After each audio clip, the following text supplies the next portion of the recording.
Good morning and welcome to the Morning Scoop for Wednesday, June 8th. This is your daily Buckeye fix. I'm Tom Orr. The Notre Dame game is in 88 days, the game against Michigan in 172 days. Tuesday was day 3 of Ohio State summer camp here at the Woody Hayes Athletic Center. A lot of interesting guys. You never know quite what you're going to get when you show up in the morning. Like, we sometimes have a list of guys who are going to be there, but then sometimes you'll have guys who really surprise you. Sometimes you'll have guys who are several years away who look a lot closer to being college ready than you would expect, and we got a little bit of everything on Tuesday. My guest today is Buckeye Scoop recruiting analyst Marc Givler. Always fun to be out here. We had Bill Green out here earlier. What a fun day at camp. Got the full camp experience. Let's start with 3 offensive linemen, all committed to Ohio State.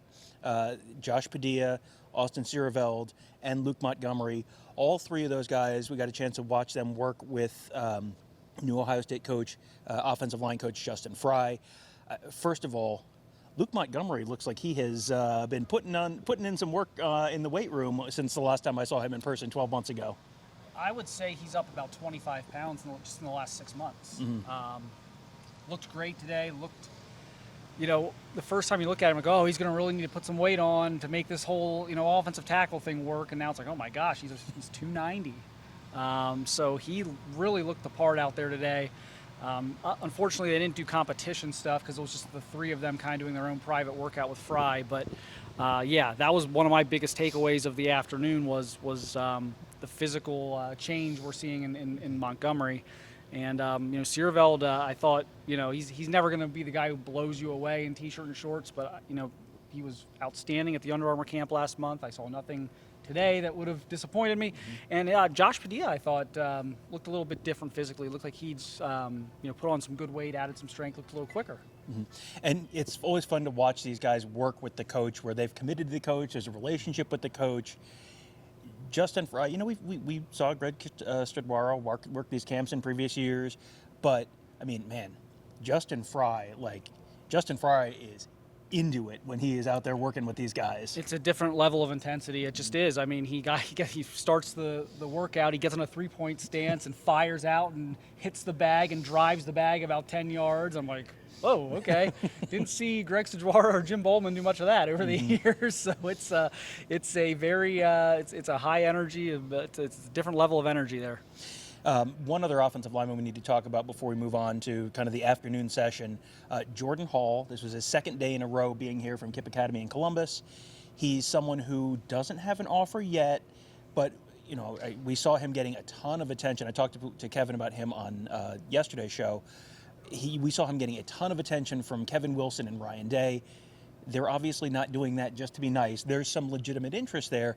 What did you see out of Jordan Hall on Tuesday? And is that something where you think there's an offer coming at some point potentially, or is it just kind of like one of those continue to monitor the situation? Like, what were your impressions of Jordan Hall?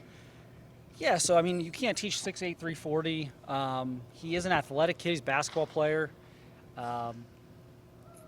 He's one of those guys. He's raw. He's only played like 7 games of football, so there are reps where it looks really good, and there are reps where it's like, oh yeah, he's only been playing football for 10 months or whatever. So it's a mixed bag in terms of what you're going to get out of him, but the physical component is very intriguing. I don't think they're going to offer. I think he's going to come back to camp, I think, next week again. I don't think they're going to offer him this summer. I think they're going to want to see some film. Again, he's played like 7 high school football games. He was playing JV the first 2 weeks of last season. So I think they're going to want to see more on film. I also think they're going to want to let things play out with some of their other guys that they're recruiting right now. But I also think, and I kind of mentioned this with Bill when we did our podcast earlier, was you don't want to sit here in 3 years and he ended up at Michigan State or Wisconsin or Indiana, and he's turned into an all Big Ten player, and you never even gave him a look. Mm-hmm. You don't want to be in that position. If you pass on this kid, you want to know, look, we had him at camp 3 times, we watched his senior film, we got to know him and his family, and we talked to his coaches.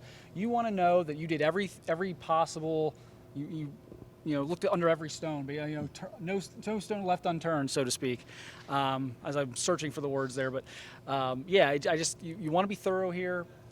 I don't think an offer is imminent. Mm-hmm. But we'll see. We'll see what happens. Well, and there's so many DeJuan Jones parallels there where it's like 6'8", 340, basketball player, and you're just kind of nodding along like, oh, has started football kind of late. Okay. And, DeJuan Jones had, some sort of similar offers where he blew up very late. He blew up almost after the early signing day. Yes. He was someone who didn't sign in December, and then January rolled around, and all of a sudden, like Penn State and Ohio State and all these other schools are, well, we need one more offensive lineman, and this kid's a really interesting project. And DeJuan Jones has turned into DeJuan Jones, and DeJuan Jones is, 3 years later, DeJuan Jones, the conversation was not, can this kid play here? The conversation was, is he going to leave early for the NFL? So, that's the upside there potentially with a player like this. There's obviously a long way to go there, but that's I feel like the conversation around him, that's the kind of conversation where, he's potentially the fifth guy in a five-guy offensive line class, and it's almost a lottery ticket. You just sort of, you buy it, and then you see what it turns into after you scratch it off. And then every year since the early signing period got put into effect, we've seen a couple offensive tackles go through that January process of their basically MAC level targets, and then all of a sudden they've got 10 Power Fives because schools missed on a kid, and they're always going to default to, when you're that late in the game and you're trying to get that one last body, you're always going to default to potential. And so he's a kid. I was kind of talking to his coach earlier. I'm like, boy, if he waits 4 or 5 months, doesn't rush into his, take his best offer today. If he's, if he would wait 4 or 5 months, his offer list could look a lot different. Yeah, and he's already got a Penn State offer, and I know a lot of the MAC coaches that were here on Tuesday were very interested in him. So yeah, but that could be a very different conversation. I mean, Enoch Mahi was a little like that, where he was another late. I think that was after the early signing period, I think. Yes. So yeah, he was another one of those guys who, sort of got in the conversation very late, and then that turned into a real national battle as well. So, so that kind of covers the big men in the morning. To the afternoon, when we saw the offensive lineman working on blocking, we also saw a big blonde kid out there. It was like, that looks a little bit like Ty Lockwood, but that looks bigger than I thought Ty Lockwood was. Yes, they had the tight end out there. We're doing blocking drills with the offensive line. It was like, okay, yeah, that checks out. What were your impressions of Ty Lockwood? Great first impression. I've never seen him in person. Obviously watched his film as a recruit, as a committed prospect. Every bit of 6'5", very athletic. Not the type of guy I think they've taken a lot of lately, which is the glorified sixth offensive lineman. Legitimate pass catcher, showed great hands out there, very, very fluid running around. I was super impressed. Bill and I were talking about how impressed we were with him, and now that Dejon Johnson got his rankings bump or whatever, I'm like, is Lockwood maybe the most underrated guy in the class right now? And he might be. I was very impressed. I wasn't sure I would be that impressed, to be honest with you. It was eye-opening. Well, Bill had someone else that he was very impressed with. You can get Bill's thoughts on that on the show that Mark and Bill did. You can find that obviously on our YouTube channel as well. But I wanted to talk about another offensive lineman out there, guy with some college football bloodlines, a gentleman named Landon Pace, a tight end in the class of 2025. Still several years to go. He was out there working with Kevin Wilson in that top group.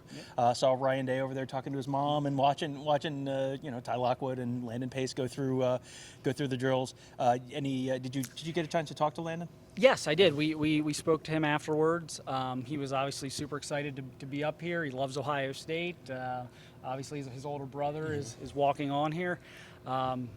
We know all about Dad, so he was very excited to be here. Said he's building a really good relationship with Kevin Wilson. Was really impressed working with Kevin Wilson. He's kind of like an H-back build right now. He's like 6'2", 220. So he's not like full-fledged tight end size. But he's not really a receiver. So he's, we're going to see where his body takes him. I think that's the big thing. I mean, as big as his dad is, my God, Landon could be 6'5" in a year. Landon could be 6'5" in 6 months. You never know with these growth spurts. So we see where his body takes him. Hard worker, really good football player, really good high school football player. caught the ball pretty well today, and yeah, it's kind of one of those things where he's kind of an in-between right now. He's kind of got like big receiver size, but he's more of a tight end, but so we'll see where the body takes him. And he is a 2025, so he just wrapped up his freshman year of high school. Yeah, a lot of time. A lot of potential growing still left to do. Another 2025 who we saw, wide receiver Winston Watkins. He's a 2025 out of Florida, right? Yep, Fort Myers. Already committed to Texas A&M, but obviously, you've heard Bill Green talk about Florida kids and be committed 3 years out and what that means. And here he was camping at Ohio State. It was one of those things where you didn't have to get pointed to which is the really elite prospect in this group of wide receivers. It was like, yep, there he is. I thought he was probably the best guy here today. I reserve the right to remember somebody and change my mind. But as I'm kind of going through this mentally, I thought he was the best prospect here today. He was absolutely fantastic. 5'10-ish. He's more of a slot guy, but he's not a slight build. He's probably a solid 180 right now. He's really well built. Made some really tremendous catches, working very closely with Brian Hartline. Did get the offer afterwards. When Bill and I recorded, he had not yet went inside, so he did go inside. He talked to Brian Hartline. He talked to Ryan Day. Got the offer. He's at IMG Academy. I know I just mentioned he's from Fort Myers, Florida. He is at IMG Academy, rooming with Carnell Tate. So stay tuned on both of those, I guess. And we'll see where things go. But you don't come all the way up here. They flew up here, flew up here with his dad. You're not doing that, if you're not trying to earn the offer. And you're not trying to earn the offer if you're 100% to A&M. So I think that'll be something to watch moving forward. It's going to be interesting to see kind of where this progresses. And one more guy who was here, and we'll get to someone who wasn't here, who was in a little bit in the Ohio State recruiting news as well, but one guy who was here, defensive back DJ Pickett. Now, as of the time we're recording this, he has not yet received an offer. But, he was working with Jim Knowles quite closely. He walked off the field at the end of the day between Perry Aliano and Tim Walton. That tells me, yes, they are aware of him. They are watching him very closely. Did you get a chance to watch the defensive backs at all? I did. The thing that jumped out to me is his size. I think he's listed at 6'2". He might be bigger than that. He might have been taller than me because I'm 6'2", and he was, I think, my size or bigger for sure. He's one of those kids where he might have just had his initial profile put in at 6'2" on the recruiting sites, and that could have been 6-12 months ago, and he's still a baby. So he could have grown an inch or two. He looked about 6'3" to me. Long kid. Again, only going to be a sophomore. So my question is, okay, where does his body go? Is he like an outside linebacker? Right now he's skinny. He looks like a safety right now, but in 2 years, what is that going to entail? But very athletic, had interception in one-on-ones that I saw, and definitely a kid who it would not surprise me if he earned an offer. Yeah, again, 3 years out. This is very much. It's not hard to sort of parse out who Ohio State is really legitimately thinking about, because the coaches can only be in so many places. So when you have like 3 defensive coaches all watching the same guy, it's like, okay, so there's probably something there. Someone who no Ohio State coaches were watching on Tuesday, but who was in the recruiting news anyway, is quarterback Brock Glenn. Now, he is a 2023 out of Memphis, Tennessee. He got an Ohio State offer, and we thought, I don't think he was at camp today, and he was not at camp. So what do you read into an offer for Brock Glenn? So there was some talk that he would be at camp this week, and I didn't see him today. And then you see he puts the Ohio State offer on Twitter, and he put it on Twitter at a time where if he was here, he should have been out on the field. And so I'm like, did we all miss this kid showing up? And no, we didn't. He wasn't here. He was actually at Auburn on his official visit over the weekend. But they offered him, and we're going to see where this goes. I think right now it's kind of a thing of they obviously want to take a quarterback in 23.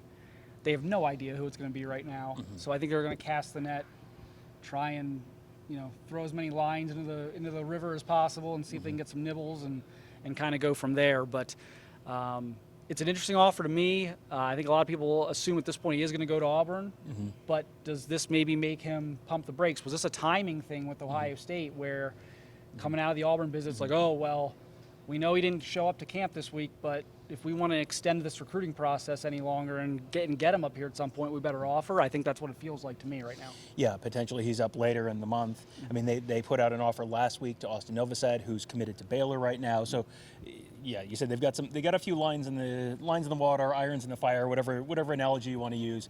But yeah, the 2023 recruiting, it's so funny. It feels like you have a better sense who their 2025 quarterback might be than their 2023. They've already got their 2024, so 2023 and 2026 are kind of the biggest mysteries right now. What a time to be alive. Recruiting remains undefeated. Boy, this was a really fun day. It was great to have Bill out at camp again, and the whole squad. The whole squad here. Kevin behind the camera. It was a really fun day, and should be. There's more camps coming up next week. So this was day 3 out of 6 of the plus the 7-on-7, which is on the 16th, which is next week. So should be plenty more fun stuff to talk about in the coming days. So make sure you. I'm guessing that your show will be up as a Gives in the Bank podcast. Yep, that's where ours will be, and we talk about a couple of the same things, but we kind of go through position by position to probably do a little more deep dive on a couple of the positions. And there's some different guys we talk about that we didn't talk about here, and vice versa. So there'll be different information there as well. And of course, get to hear Bill's analysis. Yeah, Bill always, man, it is so fun to see Bill in person again. I haven't seen Bill in person for a while, so yeah, he's up and at him, and great to see him and have him out and. Providing his thoughts as well. So yeah, you can find that on the Gives in the Bank podcast feed, wherever you find the Morning Scoop. You can find Kevin's Big Meat Kickoff podcast. You can find Alex's Around the Oval podcast. Tony Gerderman and I will be dropping a new episode of Buckeye Weekly on Wednesday, so should be a fun and busy week of podcast stuff.